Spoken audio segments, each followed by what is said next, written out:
Hello, I'm Nambo. I've been speedrunning both vanilla and Romhacked SMB or Monkey Ball stuffs for I think almost a year and a half. It's like a year and 4 months or something. Starting with vanilla. Um, and my notable, I guess, times in speedruns of both of those things are I currently have second place in story mode all levels pauseless for Monkey Ball 2, or SMALP as I like calling it, with a 3052. And the other main category I've played is Super Monkey Ball Gaiden Master Extra, in which I have the first place time with a 850 as of right now. Nice. Man, 850. Yeah, That's no, insane. that the category got wrecked. Jeez. How were you first introduced to the Monkey Ball series? I think I first played Monkey Ball 1 when I was like a really little kid. So this is like a game that I had played since when I was really, really little. My main console that I played when I was way younger was the GameCube. My family also had a Wii, but I mainly played GameCube games like, Mario Sunshine. I had a SpongeBob game for the GameCube as well. But the main one that I played the most was Monkey Ball. Just something about it. It was so fun. The first game, by the way, Monkey Ball 1. I had the classic couldn't get past Expert 7 syndrome. Uh, Oh, didn't we all? for such a long time, but I had spent a long time playing that game, playing the mini games, playing the actual games. I freaking love Monkey Target. I will always love Monkey Target. Uh, that is almost as nostalgic as the games themselves, like just that one mini game. But that's how I was introduced to Monkey Ball overall. When it comes to like actually speedrunning it, that was a more recent thing. Like I had never actually known about speedruns when I was really little. Like the fact that people played through the game very zoomy, very fast. I had only really played through 1 and 2, never actually getting to Master Mode and Expert, but I had beaten Expert with continues in Monkey Ball 1. But I'd played through both games completely, so I was capable of beating the games, aka better than someone who picks up the controller for the first time, I guess. But when it comes to speedrunning, I was. Am I able to talk about that now? Can I go right into that? I don't know if I'm jumping the gun here. Jumping the gun a little bit, but Okay. I appreciate the enthusiasm. We'll go through a couple shorter ones here. I enjoy talking about stuff. I appreciate the talkativeness. So, what would you say is your favorite official Monkey Ball game? Monkey Ball 2. Nice. Good old faithful, old reliable. Poor Sega the Saga. Unless Ike pulls through, he's going to be the only person who said Monkey Ball 1. I do really like Monkey Ball 1, and I will say I like the mini games in 1 more than the mini games in 2, personally. But oh, really? Overall game, I have more attachment to 2. That's surprising, actually. Yeah, I mean it has less mini games, but I really, really like those mini games. Monkey 1. What would you say is your favorite Monkey Ball ROM hack? It's Gaiden, hands down. A classic answer. It was one of the first ones that I actually played. I played through Monkey Ball 1, I think, as my first ever ROM hack forever ago. The first one that I actually fully played through and tried doing like ILing stunts, whatnot, all the fun stuff in, like when I was actually a speedrunner, was Gaiden, and it's so good. I love the stage design. Cutsman's a boss! What other content / work have you done besides Monkey Ball and SMB ROM hacks related things? So outside of Monkey Ball overall, my Twitch channel and like YouTube channel are mostly just dedicated to random stuff I do on Monkey Ball.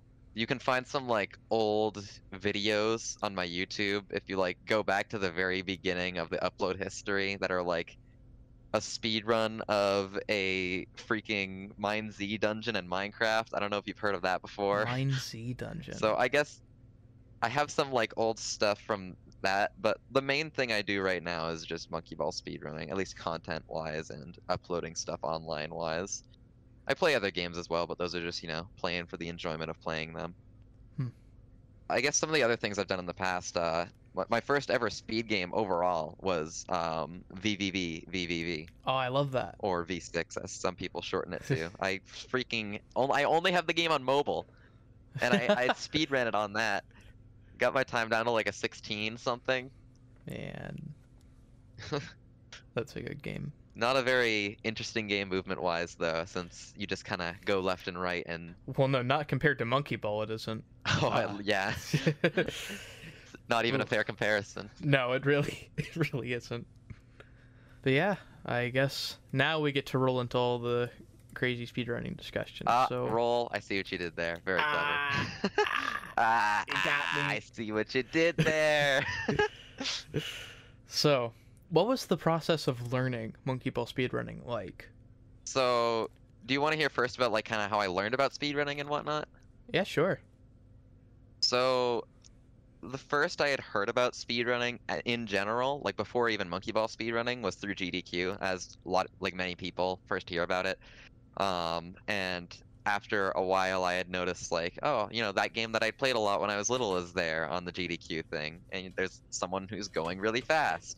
I think I had seen, it's a dead name now, but at the time named Miles. I had watched that GDQ run a bunch, like literally multiple times over, because I thought it was so cool.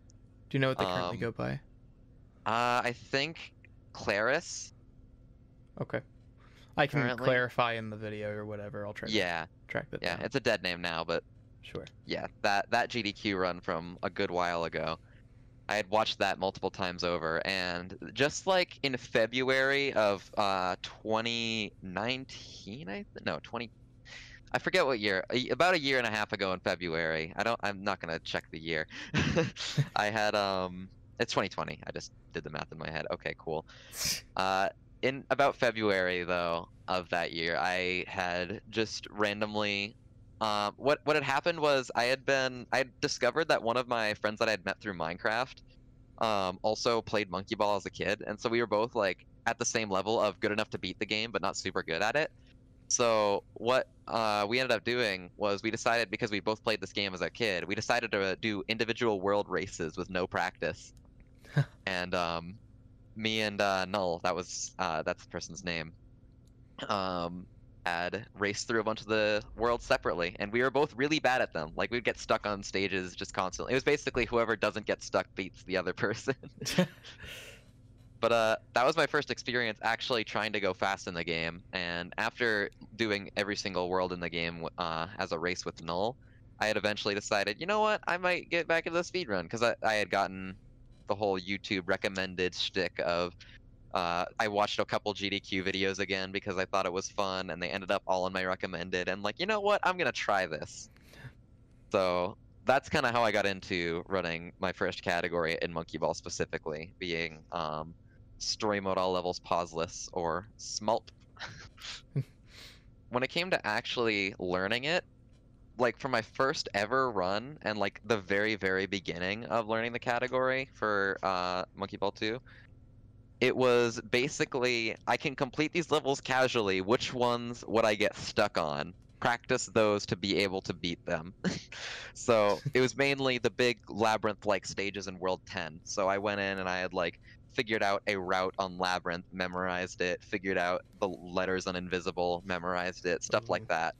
First runs of that category were just me wanting to beat the whole game. And fun fact, the reason I started with pauseless specifically was just because I had like seen pause sheets before, I'd seen pause strats before, and I just thought, yeah, I don't want to do all that memorization. So it wasn't like an active decision, it was just kind of me being lazy, not wanting to learn pause strats, and I saw that there was a pauseless category. I'm like, hey, I'll submit to that. I mean, this might not have been a thing yet at the time, but like when I was first considering just trying to understand more of the way speedrunning works, and especially looking into the way pause strats work, and then I saw Glock do curve bridge frames in a small practice run, and I was like, all right then, that's enough of that for one day.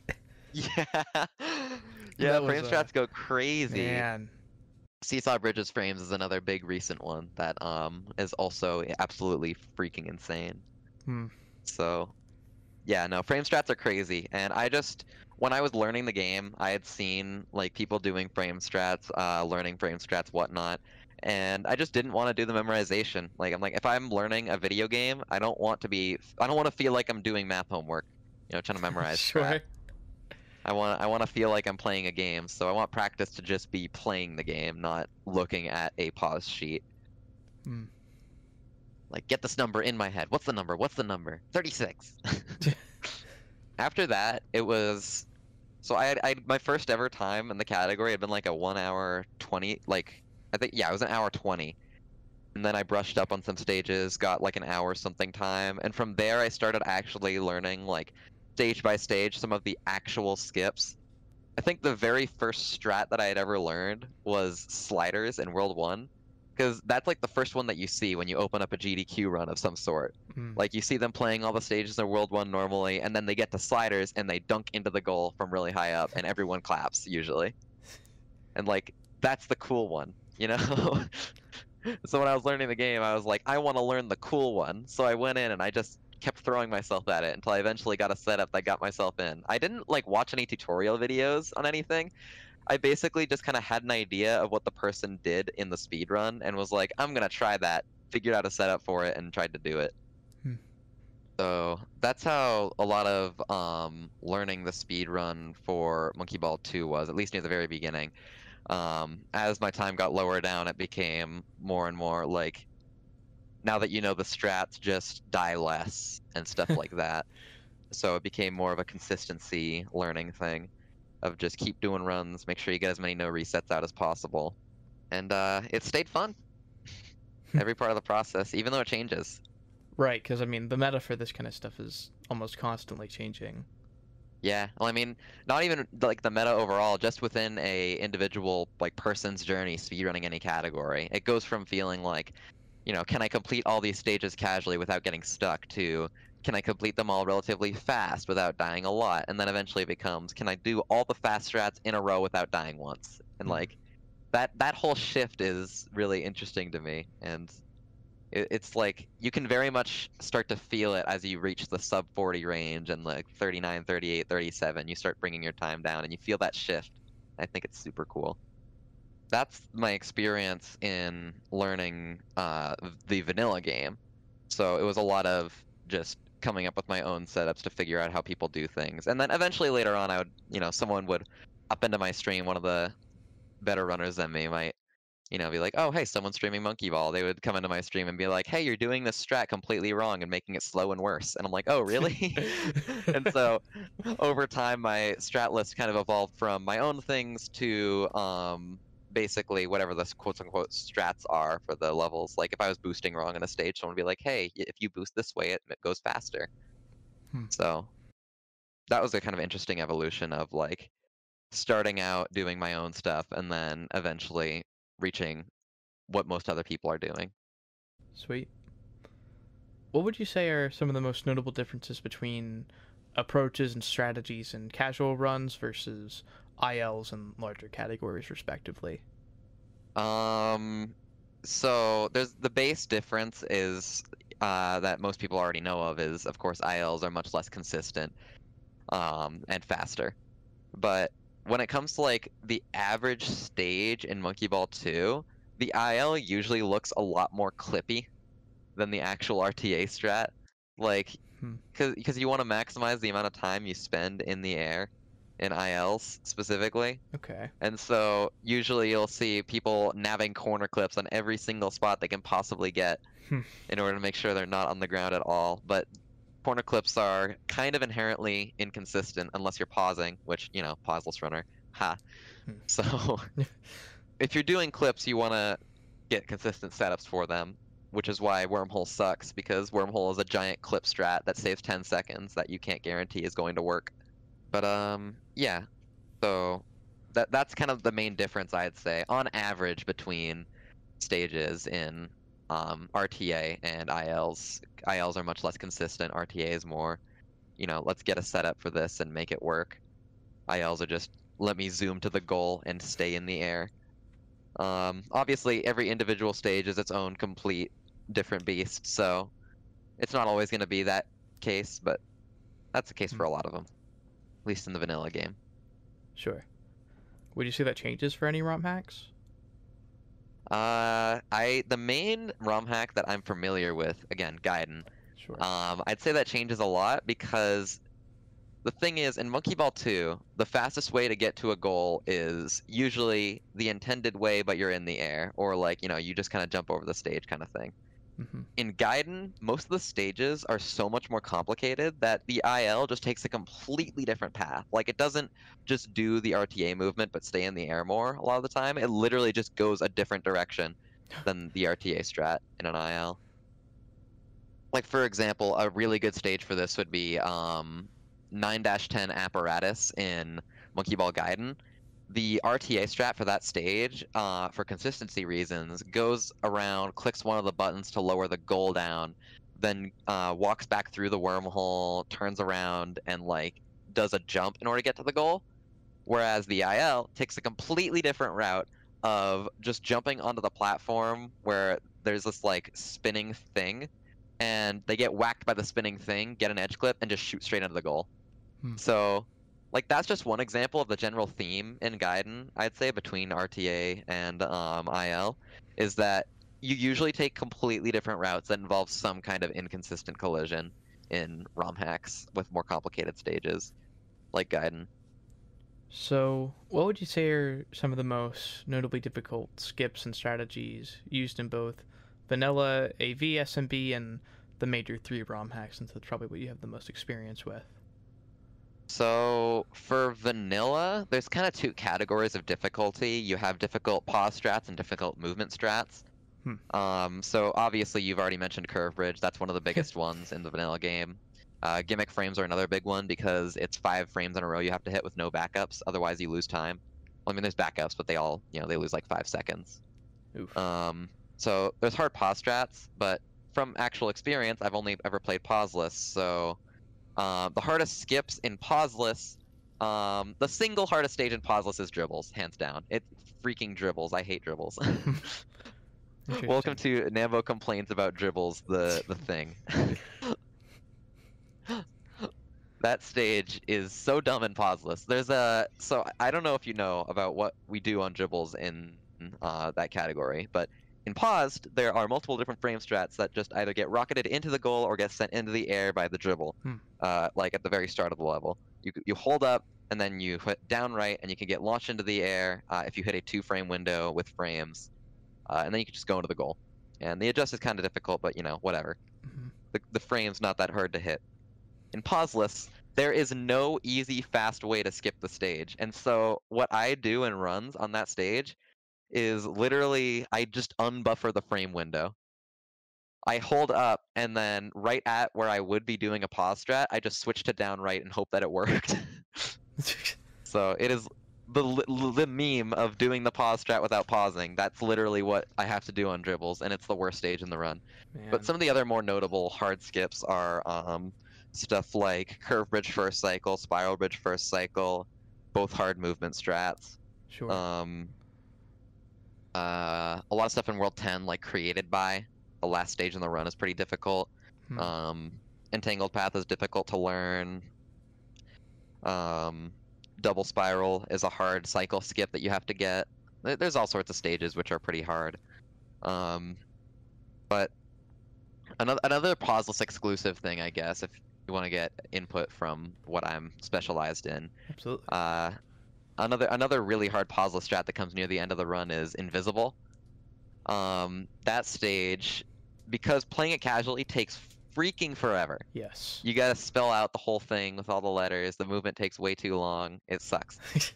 So the regular RTA strat in that stage is already pretty hard. You have to get a clip off of an invisible corner where the S is. I mean, you can see kind of where the clip happens, but you can't see all of it, so it makes it a little bit harder. You just get a clip to skip over some letters. But there's an even faster strat on the stage that I actually worked on and found setups for and whatnot that literally just skips over the whole thing as fast as the pause strat does, but without pausing.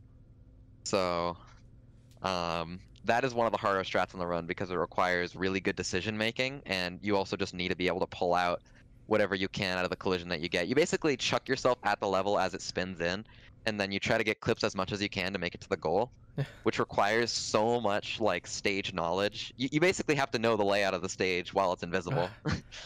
And also be able to pull off anything with whatever jank collision it decides to give you.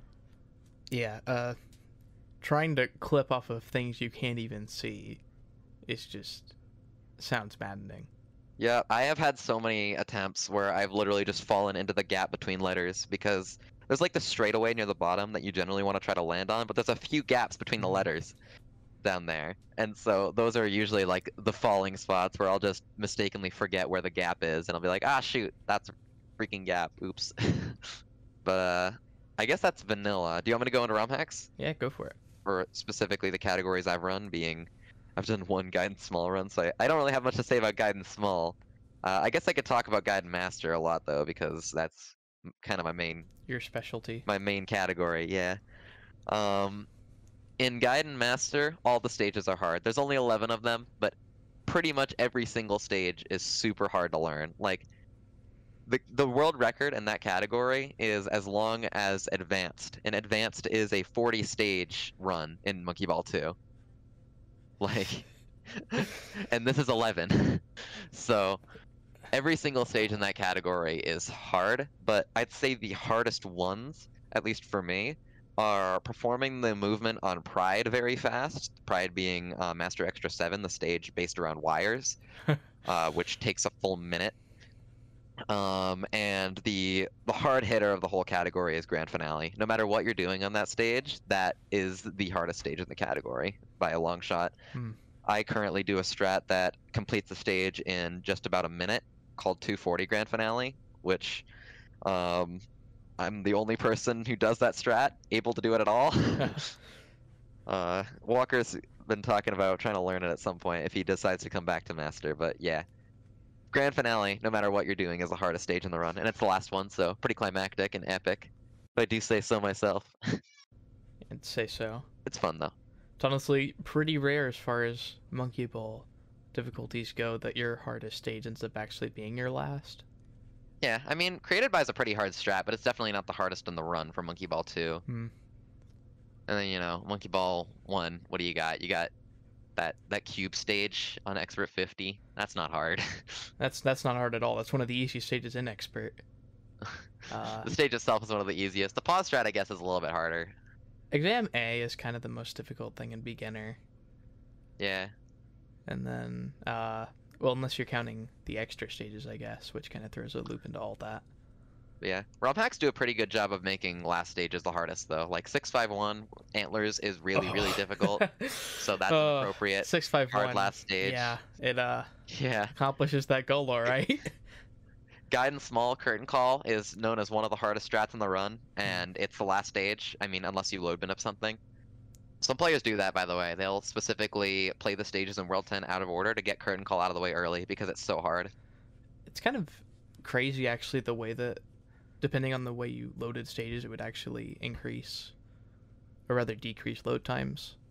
Well, I mean, yeah, in the base game, there's like actually load min up routing and stuff like that. But in Gaiden, since you're running it off of an ISO loader, the loads are much shorter. So changing around the order of levels doesn't actually save or lose that much time. Okay. Like there's some load manipping in Gaiden Small, but it's very, very minimal. There's like a few stages where you swap the order of a few things and save like a second. Okay, right. Yeah, I didn't think about ROM loaders. Whereas in Monkey Ball 2, load manipping saves like over 30 seconds throughout the run. Jeez. Yeah, you used to have to play the stages out of order in Monkey Ball 2, but it eventually Fiona Fire discovered a newer load manip tactic which involves holding A in the last stage of a world. Because the big time loss was on cutscene loads, because cutscenes take a while to load, and they load during the last level of a world, which is why we played them out of order. Huh. But Fiona Fire discovered that you can make the cutscenes load faster by just holding A on the last stage of a world, and we still don't really get why it happens, so cool. Yeah, that's interesting. Load tactics are janky and fun. If any, what have been your most notable discoveries in terms of like tricks and strategies in SMB speedrunning? Um, so for vanilla, there's like three strats in vanilla that I am responsible for coming up with that are only pauseless viable, really. And those are 40 flock, which I didn't necessarily come up with 40 flock. I just found a setup that made it consistent, based off a YouTube video that some random person posted. So I'm the only person who does 40 flock and pauseless runs as of right now. That saves 8 seconds. Nice. Uh, Another strat that I called Epic Vortex, but it's just a skip on Vortex. It's like you do the same route that the pause strat does, where you kind of get a hit upwards and you jump over the stage. But I found a setup to do that pauseless, which saves like 8 seconds or so, depending on how long you take to do the stage casually. And then the big one is invisible, which saves like 15 seconds in pauseless. And if you do it in pause, since you're not spending time opening the pause menu, you can technically save time with it in paused, although it's not consistent enough to be worthy of using in paused for the most part. But it would save like 3 or 4 seconds if you did it in paused and got the optimal ending. Rad. So that's vanilla. When it comes to ROM hacking, or not ROM hacking, just like Gaiden, specifically Gaiden Master, that category is really special to me because basically all of the like quote unquote strats in that category were came up with by Walker and I, or made consistent by Walker and I. We went into that category learning it together and tried to figure out how to break the stages and discover what strats would be able to be done in RTA on them. Like Walker figured out that Acheron IL could be made consistent, which saves like a minute. I found frames on Babel, which save like 2 minutes. 240 grand finale completes the stage, in a minute when the stage normally takes 3 to do casually. And for other runners who do the regular RTA grand finale, takes a minute 40 seconds. So, that's crazy time save right there. The entirety of Gaiden Master has just been a cacophony of Walker and I trying to break stages, and that's what makes that category so special to me, is that almost all the strats in that category are homebrewed. That's awesome. I say almost all because some existed beforehand. Sure. Shoutouts to Ike, Sisyphus and Styx. Let's see, is there anything else in particular you wanted to talk about regarding Gaiden? I guess when it comes to ILing in particular, one of the most significant things I've done in that game outside of RTAs, like just in ILing, is Grand Finale, that IL. I spent, I think, a total over 100 hours on that stage. I've played it more than any other stage in Gaiden, and jeez, it there was like forever ago, back when that IL was like a 140 something by Ike, which just skipped a little bit of the beginning and then played the stage fast. Ike posted a theory task on that stage that got a 210, or like, no, it was like a 215 or something, which showed a bunch of different skips. And I took it upon myself to try to be the one to get a bunch of those skips. So I like loaded up save states, tried to practice all the individual parts. And this is before I even ran Master, by the way. Like, this is all before that. And I eventually got a 210 on the stage, eventually pushed it up to a 240. And then somewhat recently, I spent, I think, like 35 hours over the course of 1 week grinding for a skip for the end, which involves, there's this spinning wheel obstacle near the top of the level that spins really fast and has spikes on the outside for decoration. But you can whack off of those spikes if you hit off of them really hard and get just completely sent to the goal, just straight from there, and skip the entire big spiral that is at the end of the level, saving like 20 seconds.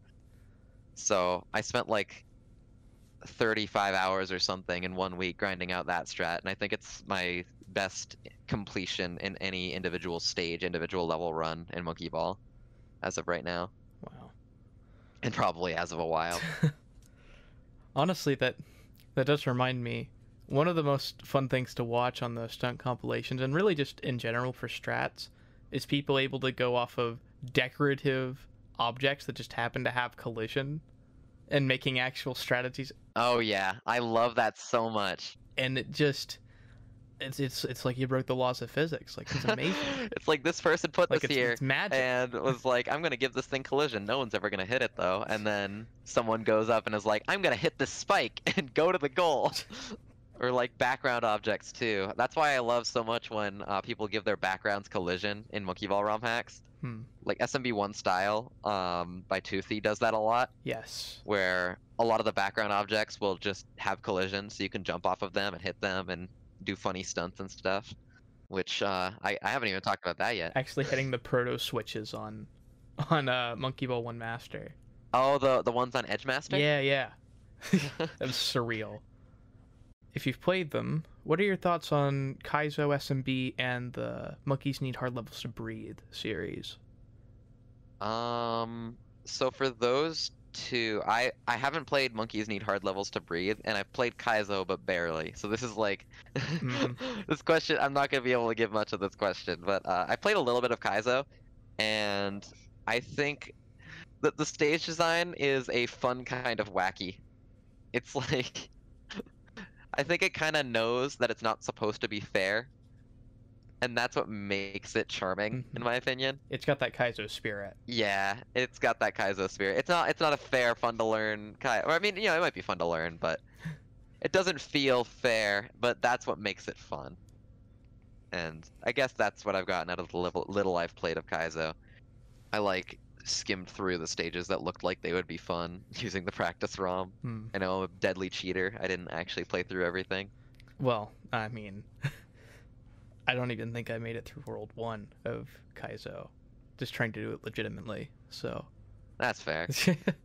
There's some interesting stages in there. It's balanced. I'm a speedrunner, though. Gotta hold myself to a higher standard. Yeah, that's... Man, I beat Grand Finale. I should be able to do this. Come on now. Sure. What are your thoughts on the state of the franchise / later Monkey Ball games? You're the first person that gets to have this question after Monkey Ball Mania's trailer dropped. So. Yeah, I guess so. So I gotta be honest, haven't played any of the Monkey Ball games that came afterwards, except for like one that was on the phone, but I didn't play it that much. I think I've tried Banana Blitz Movement, or like, no, I watched a friend play it. That was it, and the movement just looks wrong. It looks like it feels wrong, and I've heard other people say that it feels wrong. And the thing that upsets me is that Banana Mania looks like it's gonna have the same movement engine as Banana Blitz, which just has that slightly off-feeling movement. It'll feel too floaty. Yeah. No weight. And I mean, I don't have much experience outside of, like, I know about Banana Blitz stuff. I haven't seen much of the other games like Touch and Roll, Step and Roll, and whatnot.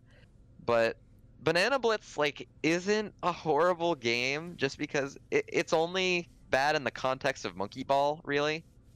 Because, like, what Monkey Ball was from 1 and 2 was a physics-based platformer where you can't jump. And there was a very specific feeling of momentum in it. And Banana Blitz was just different. People didn't like that. Right.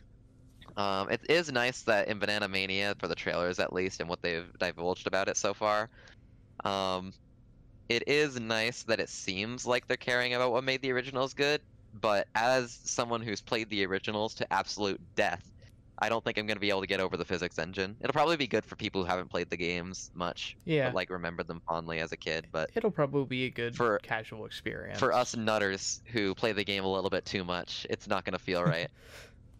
Probably. It's like the people that went from Mario 64 for like 10 years of speedrunning that game, and then the HD port comes out, and it's like everything's wrong. Yeah. Well, I mean, the HD port is trying to be the originals, though. This isn't trying to be the original exactly. It's like, it knows that it's a new game. It's not trying to be like, hey, we ported SMB2 to Switch. No, that's not what it is. No. We ported BBHD's engine and put a bunch of SMB2 and deluxe stages into it. Oh, wait. You know what I will say, though? You know what I will say? Banana Mania is going to have mini games, including Monkey Target, so I'm hyped. Yeah, that's true. Even if the game sucks, even if everyone hates the game, I will buy it for Monkey Target. Also, having an official version of the game that has jump support is going to be interesting. Oh, yeah. Which I haven't I haven't touched jump mod. I've heard that it's fun, but Yeah, it's a silly fun time. I never would do any like serious runs on it or anything, but it's fun to just open up and fool around with sometimes. negative bananas is also going to be fun. That'll be interesting. Zero bananas, real category. Dude, I love the freaking side categories of story mode. I didn't mention this earlier in like the main speedrunning portion, but I've also run the side category 999 bananas, which involves finishing story mode, but you have to max out the banana counter along the way. Do you have to intentionally die, or are there enough No. bananas? In... Whenever you die in story mode, it actually resets the amount of bananas you got in that stage. Oh, really? Okay. Interesting. Yeah, so you just have to, throughout the run, collect 999 bananas. And there's well over enough. So you can pick and choose which bananas to get, but you do have to get a lot. And so it changes up the strats for a lot of stages, and there's a lot of really, really cool stuff that you have to do. Like on any choice stage where you're given a choice of wires, you basically have to do the thinnest one. So that's like a cool skill thing. Ooh. And then there's crazy strats like Pro Skaters and Jump Machine, which involve jumping around the stage and grabbing bananas, like all sequentially. It's really cool. Oh, that's awesome. I'll have to check that out. But yeah, having the banana modes in Banana Mania seems like it's gonna be a fun little way to have that be an actual part of the game that isn't just arbitrary. You know, let's complete the game with this many bananas. No, it's actually part of the game now. It's a game mode. This, but unironically. Right. Sure. So, yeah, it all looks a lot less dour now, I think. Yeah, I guess so. The fact that jumping isn't like part of the game as a core, that was like one of the big things that people were worried about. And it's nice that they're at least trying. Yeah. I won't be able to get over those physics though, and it does seem like they're Banana Blitz physics, at least to me. I mean, even if they slightly tweak them, it's not going to be as weighty as Monkey Ball 1 and 2. Mm-hmm. It's just so different from everything else. But I'm gonna get it. I'll probably have a good time with it, so I'm not upset. It'll be fun with friends that aren't experts in this game. At least on my end, they'll have a bit of an easier time with. It's almost like going from Melee to Smash 4. I think you don't have to deal with the alarming speed of the way everything goes by comparison. What SMB and just in general Romhacks categories are you currently running, and is there anything you'd like to share regarding that? I think you kind of caught me in a state right now where I'm in the endless void floating between, not endless, but the void floating between categories where I'd been playing Master for the past few months, and I just got the goal that I wanted in that, the 850. I wanted to get a sub 9 recently when new strats were discovered on various stages, and as of just getting that, I'm kind of floating between categories at the moment. So, I tried going back to vanilla to see if I could nab first place instead of second place, and then tried a single run of Guidance Small and whatnot. So I'm still figuring out where I want to go next. I still have master stages warmed up and whatnot because, I might want to come back to running that category too. I just don't know. I don't know right now. Do you actually have any regular streaming schedule? No. Okay. I have yet to meet anybody who does. No regularity whatsoever when I stream. I literally will just be like, hey, I feel like streaming right now, boot up stream, send an announcement to my server, and we're live. That's it. There's no regularity. Are there any projects just in general that you're working on, and is there anything you'd like to share regarding them? You kind of just completed your big project, so it's alright if that's not really anything at the moment. So. Yeah. I don't think there's any video projects that I'm working on at the moment. I was trying to get something started with a video relating to the strat history on Guide and Master, going into detail about that, and I wanted to make some kind of world record progression style video that went into the strats of Guide and Master. Oh, that'd be awesome. Because that category has such a fascinating strat progression from being a almost deathless run to being a run with 4 deaths that now saves like 8 minutes or like 7 minutes or something. But that's the main thing right now. I guess I can mention the big project that I just finished recently, other than Guide and Master, was that stunt compilation, Sparks. Yes. I had sent you out before this call. That is actually one of my favorite things to do in Monkey Ball, and one of the biggest ways I've improved as a player is through stunts. it's my favorite thing to do in this game, to just look at a stage, try to think of a cool thing to do that isn't necessarily fast and IL or anything. Like, it doesn't matter if it gets like a time record or whatever, just a cool thing to do, a thing I wasn't supposed to get to, you know, getting on top of Coaster or something, or getting on top of whatever so-and-so stage, or hitting off of this and rocketing into the goal. Stuff like that is just so fun to route out and do. And so, Bouncing from wall to wall of a BG. yup. Like, it's crazy. Crazy stuff. I'll definitely have those linked below this video, because you should definitely give those a watch if you've listened thus far into this. Yeah. They're very cool. People who know who I am basically know about that. It's like, I would hope so. my main presence outside of speedrunning is those stunt compilations, and they were buckets of fun to make and work with other people on, because it's not just my compilation, it's like a big group thing that I did with a bunch of other people, you Right. know? It's kind of almost a community pack-esque event. Yeah. A community stunt compilation. They're very fun. That actually originated, if you don't mind me telling a brief tangent story here. Sure. That actually started as an idea in Peter's Inc.'s chat. I'm sure you know Peter, or at least have heard of him. He runs Vanilla mostly, but has also run 651 and Gaiden before. Doesn't run them right now. Okay. But yeah, Peter's a great person. He was like a big factor in getting a lot of people into the game that are like newer players nowadays. Like, he's the big person that you see streaming every single day on Twitch, doing world record attempts in the main category, story mode all levels. But anyway, back to the tangent from the other tangent. The idea for that first stunt compilation, Unintended, started in Peter's chat, because Peter was doing a funny haha stream thing one day where he was trying to do an intended speed run where he only beat the levels in a way that the developers intended.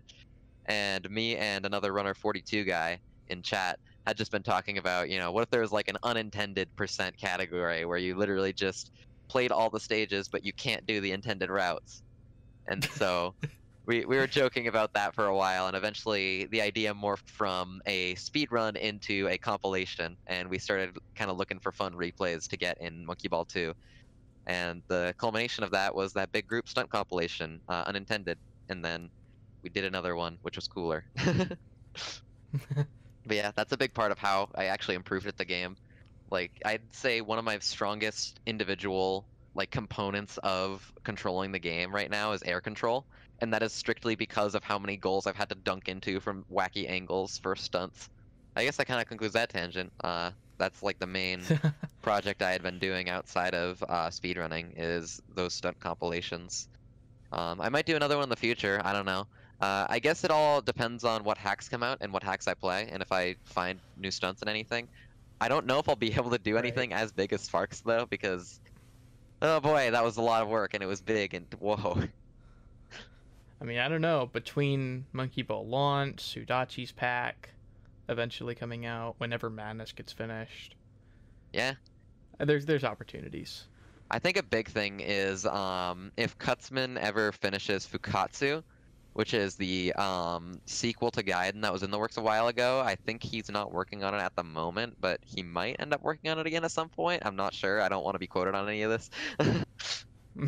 But yeah, if Kutzman ever releases that, it would probably boost the odds of me doing some kind of stunt compilation by a lot, because I don't know if you noticed, but the guidance section of Sparks is the longest section of the video. It's more than half of it. Yeah, I was about to say, I'd say overwhelming majority. Yep. Those stages are so good for stunting and just bouncing off of random crap. It's so fun. All right. Well, I'm getting spammed with DMs, so I better go answer those. But yes, thank you for coming on, and yeah, see you around. Again, thanks for having me, and see ya. Have a great night.